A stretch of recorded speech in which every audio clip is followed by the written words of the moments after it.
Hi friends, how's everybody? Thanks for being here. If you're here, obviously, otherwise you wouldn't be here. So I have another busy day ahead of me, so I'm gonna try to do it bright and early for me, just after waking up and before having my breakfast, because we're gonna be in the car driving and having people around us, social situation all day and staying for the night, so it would be very hard to find just time for myself to go somewhere and talk to you too, to myself. I feel I'm here by myself. So anyway, I'm doing it early because I've done now quite a few videos. Either I've skipped a day or I've done just a quick little 5-minute check-in, just gonna keep to my own promise to myself to do it every day. But I don't think I have been really speaking much very often. It's more like become a burden that I have to do this video. I haven't really taken up the chance and opportunity to actually use this time to share much. This one, I'm gonna share something that's very active at the moment in my life. So maybe you can relate, maybe not. I know a lot of people in the world can relate, but do they find this video is a different question. But I am going off alcohol now. Can't believe I'm saying this out loud now, because as long as it was just in my head, it was like, oh, maybe I will, I still have a little back door to, well, you know, to like, oh yeah, I didn't really, nobody really knows if I break my own promise, but now it's out here. See, on Christmas Day, I had way too much, and this is a good time to stop. I'm like, this is stupid. Why drinking so much wine is stupid. I love a good cocktail. I love wine with my dinner. I'm not a big drinker in a way that I drink often and a little, but not to the point where I would have to deal with hangovers the next day, or where I would be actually, you know, even in the night, feel drunk. But and usually when I have a drink, I go out with girls. My friends are not much drinkers neither, so I usually go dancing first, so I'm active. We're out for many hours, and maybe for the whole long night I would have quite a few drinks if I count them, but usually not. It would be just a few cocktails. And then a lot of dancing, so I don't even remember like feeling the feeling of being drunk. I don't even remember when did I last actually could say that, oh, I was really drunk that night. I just don't even remember. It's not what I like. I don't like being drunk. I love a cocktail. I love the taste of gin and tonic. I love the taste of wine. I love wine, goes so nice with food. So I'm a little bit of a, or if you have like a stressful day, I might in the evening I'll light the fire in the fireplace and have a glass of wine or two. But yeah, like drink is, yeah, not fun. But on the Christmas dinner, I don't know, you know, first of all, we're sitting, so I'm not getting up, I'm not dancing, so purely just sitting. And then the glass is getting filled of one thing and another thing, and then there was a cocktail made, and I made some bellinis myself. I love those. And somehow, even if at home, me and my husband like open a bottle, at least, you know, the bottle is finished and it's finished. Very rarely would we open another one. Definitely not finishing another one. But you know, if you're just sitting at a dinner table like this, and you're not in a bar where you have to pay for the drinks, then you can at least have some kind of account. But this glass of wine is in front of you and it's like that glass is never ending. It's just always topped up until, and then you're just completely lost. So that happened to me on Christmas. I was just sitting, a lot of food, and then just sitting and talking and sipping away, ha ha ha, he. And next thing I'm like, I am way too drunk. And then I was like, I'm out of here, I'm going to bed. And that really like ruined my next day as well. The next day it's just feeling so bad and so tired. And I pretty much slept the whole day. And I was like, why am I doing this? This is so stupid. And it's stupid, you know, waste your whole day. It's stupid to get drunk. Well, as I said, it was never my intention. I just love, you know, a few glasses. I enjoy the drink, but I often wish I could I wish I could have one more cocktail without getting drunk. Not a big fan of those mocktails and stuff as well. They are, you know, it gives you something to sip, all right, but they're often very sugary. It's just, you know, not the same. And kind of difficult to go. If you go to a nicer, fancier place, or if you're at home, you can make yourself a mocktail. But if you go to a pub in Ireland, there's no mocktails there, really. There's just Coke or Sprite, which are so sweet. I'm not a fan of. Anyway, so it's gonna be a little bit difficult because I decided, usually people are waiting for like 1st of January, New Year's resolution, try January, gonna go off drink for January. For me, it's always hard because my birthday is in January, mid-January, so I'm like, okay, I'm gonna be good for 2 weeks, and then I still want to do something for my birthday, usually.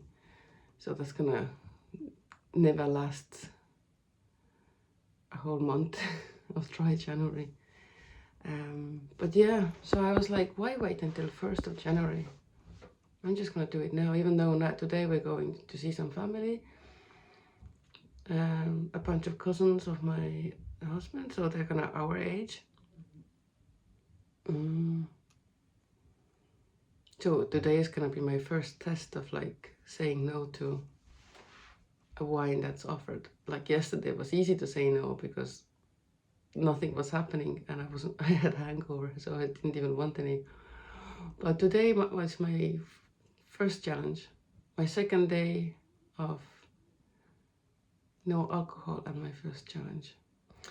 Now I'll expand this topic a little bit to the spiritual perspective. So it's been on my radar to go off alcohol, not only because it's not good for you and it calories and, you know, burden to your liver and all of this, which I know and understand very well.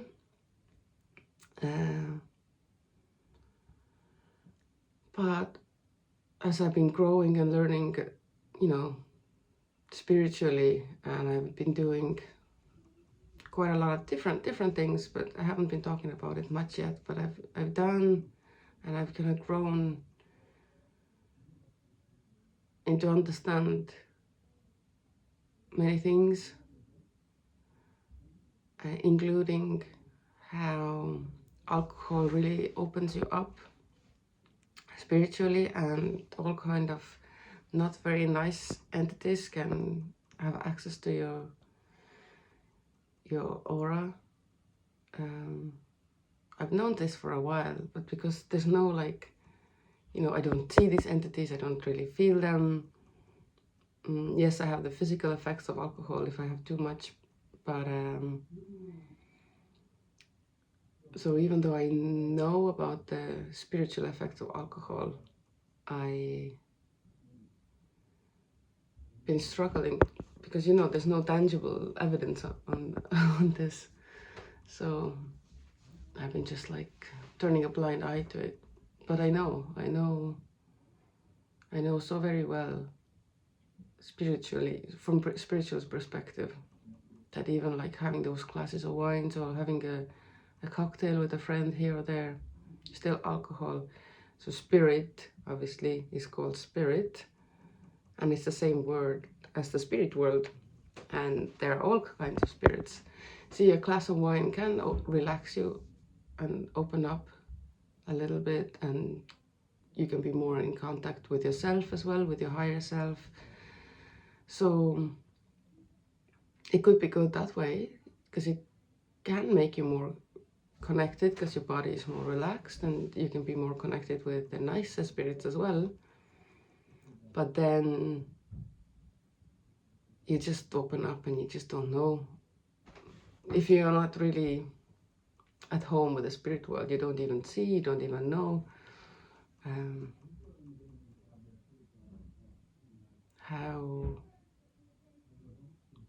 how open and vulnerable you are for not so nice spirits. And I've had quite a bit of alcohol problems in my lineage as well, even though I haven't felt like I have like a problem.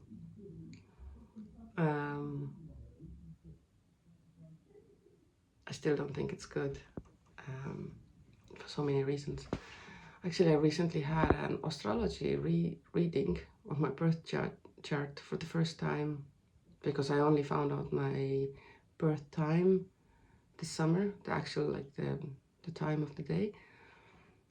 So only now I got around to my astrology birth chart reading, and I didn't even ask about this, but the reader could see a lot of alcohol problems in the lineage, as she was looking at other people as well, of my family a little bit, was she. But she was adamant, like, in my birth chart, there is no alcoholism as a problem. So he's like, not to worry, you're not gonna turn into an alcoholic. But so anyway, that's not even my worry. My worry is, it's not good for my body, it's not good for my spirit. And also, let's mention the egregore. So I don't know, do people know what's an egregore? Well, some people know, some people don't know. But it's kind of I don't even know how to explain these things. So it's kind of if there's a thought form of something, let me see, how do I explain that? It's basically like an alcohol. Egregore is like an entity. It is, every time anybody consumes alcohol anywhere in the world, they're feeding this egregore. There's also like a coffee egregore. There's egregore to anything that, this kind of this type of a spirit that people have putting a lot of energy into, and that energy just kind of takes form, and it's called an egregore. So somebody was talking recently about, they were driving an Uber, so how so many Uber drivers now that in the world, that they actually have created an Uber egregore as well. So she said, she's very sensitive, so this person, so she said that she can feel it, and every time you pick up a fare, or like a drive as a Uber driver, she was explaining how you're feeding the egregore, and it wants you to be engaged more and more and more. Like in a way, it's just a job, and it's not bad, but you are. So the way egregore is working, for example, how coffee egregore is working, it's giving you energy. Yes, we can talk about physically, all the compounds that are in the coffee, they'll give you energy, and how that works biochemically in your body. But if you're talking about energetically or spiritually, consuming coffee, you are feeding that egregore, but the egregore gives you a certain amount of energy now that you're consuming the coffee, like as a treat, but then ultimately takes more energy from you. Like a coffee egregore is not nefarious, kind of like this, which just, it's an exchange. I'll give you a little bit of energy, and then tomorrow I'll take more back from you, or later on. And similar goes with the egregore of alcohol is you're getting some benefit, you're feeling good now, but you're paying way more. You know, somebody even mentioned, I think this is Maria was talking about it, and mentioned actually how much percentage-wise, if you want to look it up, more about egregore, better explained than looking it up. This is Maria with a Y. She's a very interesting girl in YouTube, and she can explain way better what egregore is. So anyway, since I know about the egregore, I'm like, I do not want to feed this egregore on top of everything else. And for me, I know I didn't explain it very well, so if you're first time hearing about egregore, I really recommend you to go and look up somebody who explains it better. If you already know about egregore, then you already know that you wouldn't want to feed it. You wouldn't want to give your precious life force energy to it, because in the end of the day, that's all we have in our existence, in our life. We don't really own anything. We have everything that we own. It's temporary and can be taken away at any minute. We're gonna die and take nothing with us to the grave. The only thing we really actually have is our energy. Yes, money is extension of our energy. Now I'm not gonna go into those deep layers, but and everything is actually an extension of our energy. But basically, that's the only thing that we have and that we can trade with, and you know, that we can create our life with, is our energy. So I decided to keep it to myself. So I've said bye-bye classes, random glasses of wine, bye-bye sitting around and sipping wine until I'm not feeling good anymore. That was such a useless, like, I enjoyed our Christmas dinner, it was so nice, and we had some lovely chats and food was good, but then halfway through the night, once I hit, I don't know how many wines, as I said, I didn't even count my glasses of wine because it was just topped up. You know, by the way, the glass was always full. So that was kind of useless. I could have stayed much more with it and much more connected and still had great time. Anyway, not to harp on about it too much, but I'm off alcohol now. I haven't decided for how long. By the way, I've done this before. I've been off alcohol for months.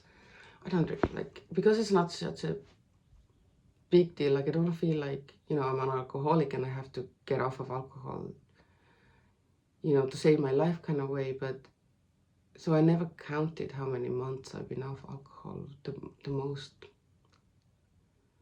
I don't know, maybe 6 months. Have I ever been off alcohol 6 months? Probably 3-4 months for sure.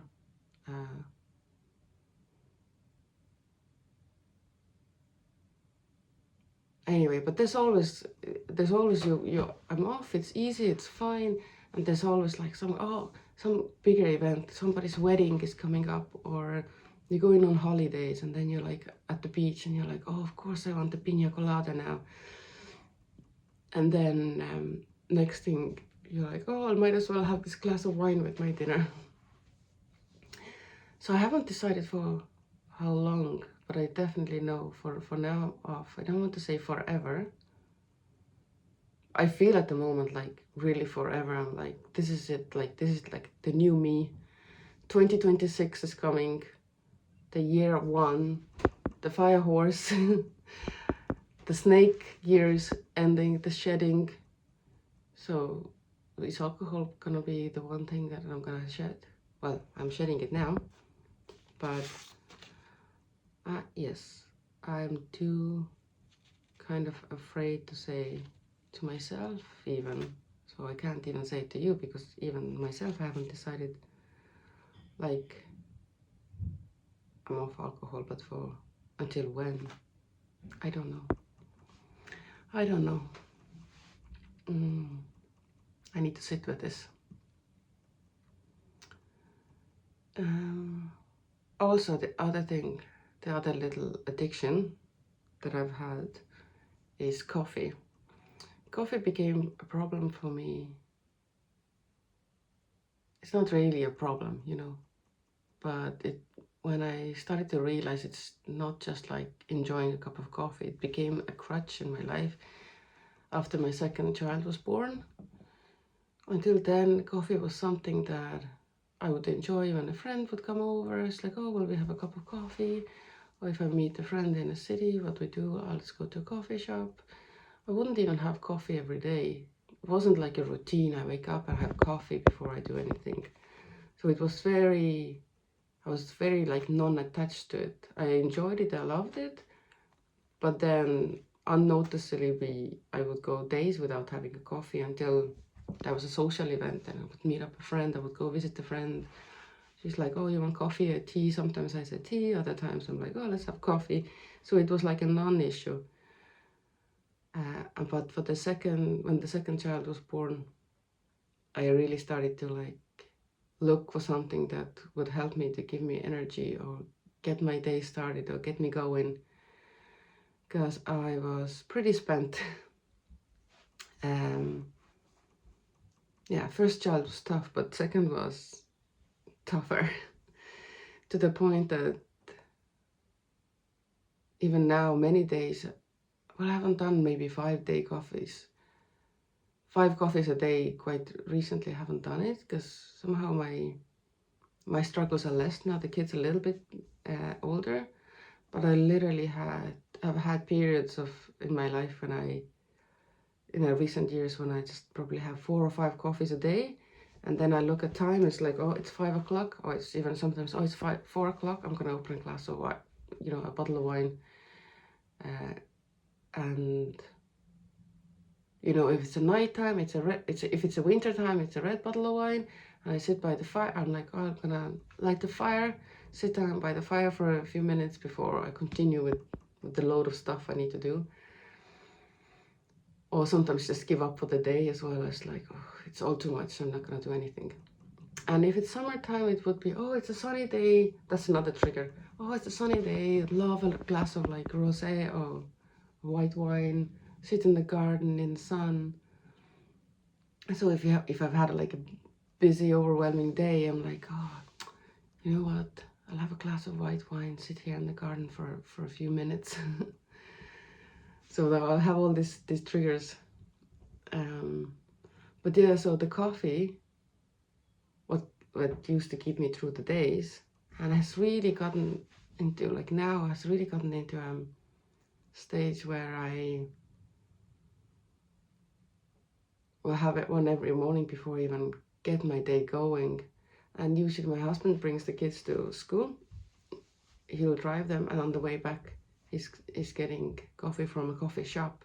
So even like I was trying to get over coffee, like I've given up coffee many times as well. To be honest, for me, coffee is harder to give up than alcohol, because alcohol is not such a daily routine thing for me. It's just more if, you know, there's a good weather, or I'm on holidays, or somebody's coming over, or I'm going out meeting my friends. But coffee has really become like a daily struggle. And sometimes when, you know, my husband comes home and he didn't have time to go to the coffee shop because maybe he's rushing home to, you know, to join a meeting, you know, it's really like deflating. I'm like, oh, I have no coffee. How do you get up now? How do you get my day going without the coffee?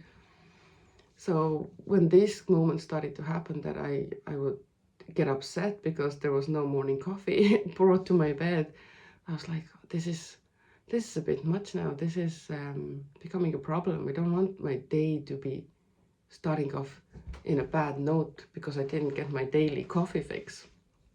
So yeah, it's not a big, you know, we're talking about the addiction and stuff. It's not like I'm a big alcoholic or have drug abuse or gambling or none of this, but I do have an addictive personality. Even like little things, I can get into cycles of watching Netflix. Like these days I'm off Netflix for months and months and months now, because I know once I start something, I would be one of those people who is watching, and oh, one more, next thing it's 5 o'clock in the morning, even though you have to wake up with the kids in the morning and live your life. And you're like, oh, but it's so nice here, I'll watch one more. Oh, I really want to see what happens. So I'm off Netflix already without a big announcement or anything. It wasn't even like a big decision for me, but it was just, this is silly. I'm so tired all the time. Why am I up so recently? For many months now, I'm going to bed with the kids. And sometimes I'm listening something. Yeah, I usually listen something on YouTube, but not with a screen. I just listen something until I fall asleep. Now, which sometimes I can be up quite late with this YouTube stuff. Sometimes I fall asleep quickly with it. It makes me sleep, and other times it makes me stay awake and listen.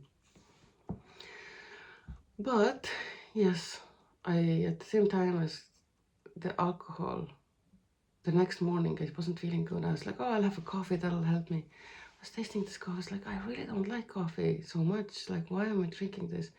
And for me as well, there's many people feel the energy boost from coffee, but I actually don't feel that. Now, I've read that it's connected to an ADHD type of like brain chemistry, which I likely do have. Different topic for a different day again. But so yeah, apparently like stimulants, when you have ADHD type of brain chemistry, will actually calm you down. So for me, actually, coffee, rather than giving me energy, is more calming.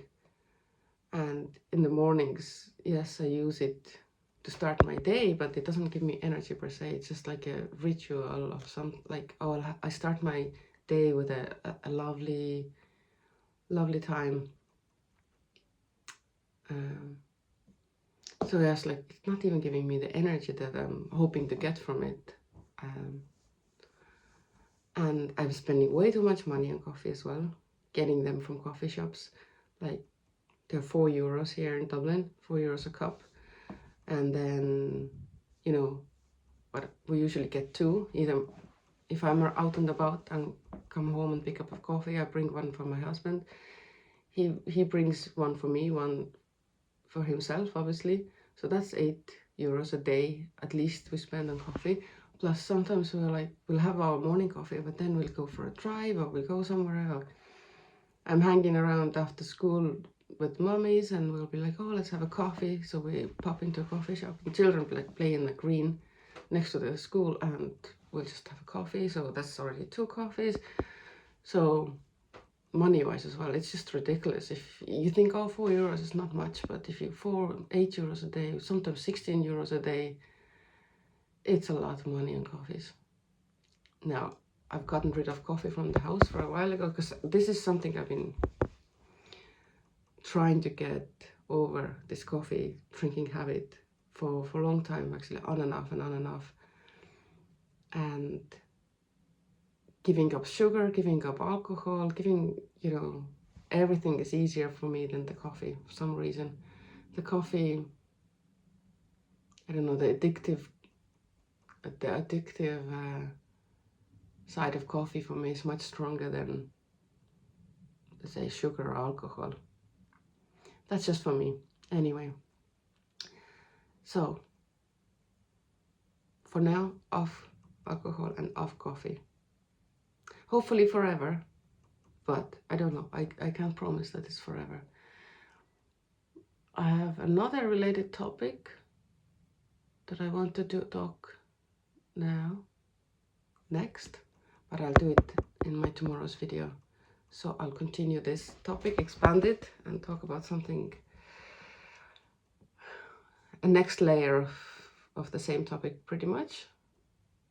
But it is half an hour now. I'm gonna go have my breakfast and I have to go and start this drive. And I'll catch you tomorrow. Bye.